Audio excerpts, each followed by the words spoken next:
while Oppenheimer depicts many different parts of the famous physicist's life, from his romances and his time at Los Alamos to his ties with communism and his later political activism, there is one vital part of the film that is a crux which the movie relies on from the beginning to the end: the feud between Louis Strauss and J. Robert Oppenheimer.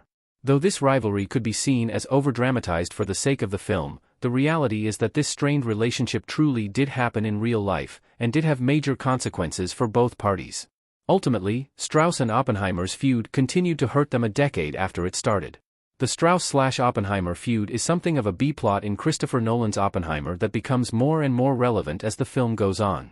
In Oppenheimer's cast, J. Robert Oppenheimer is played by Cillian Murphy, while Louis Strauss is portrayed by Robert Downey Jr. According to the film, the two meet at Princeton and have an immediate dislike for one another.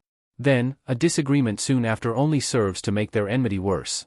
This leads to Louis Strauss actively targeting Oppenheimer later in his life via the intense AEC hearing. And finally, at the end of Oppenheimer, Strauss' hatred of Oppenheimer prevents him from getting a prestigious job. Louis Strauss and Oppenheimer's early working relationship explained. Strauss began hating Oppenheimer 2 years after World War II. The rivalry between Strauss and Oppenheimer began in 1947, 2 years after Oppenheimer had created the atomic bomb, and 2 years after the bomb had been used to destroy Nagasaki and Hiroshima, which controversially wasn't shown in Oppenheimer.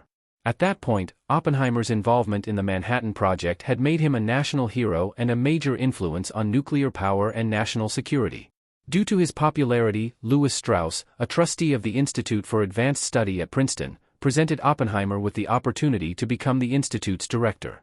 Notably, Strauss had also been considered for the position, but Oppenheimer won against him. This led Strauss to immediately dislike Oppenheimer, but their differing politics also played a role. Strauss was a firm Republican, while Oppenheimer had more liberal views and communist ties. Furthermore, in terms of certain decisions on nuclear policy, the two were opposed as well. Oppenheimer was against the creation of the hydrogen bomb and believed in complete openness about the US's nuclear weapons. Meanwhile, Strauss supported the hydrogen bomb and the development of thermonuclear weapons and thought that openness would only hurt the United States. Strauss and Oppenheimer's feud began in 1947 due to the AEC. Oppenheimer overpowered Strauss during an AEC discussion. Strauss GAC. Strauss and Oppenheimer's feud was exacerbated later that same year because of a disagreement in 1947.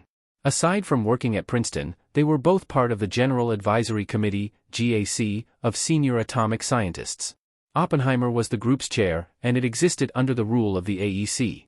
During a discussion on the safety of transporting radioisotopes for medical purposes, Strauss was overpowered by Oppenheimer and the committee. As a result, Strauss held a grudge against Oppenheimer, while Oppenheimer and the other scientists looked down on Strauss for his views.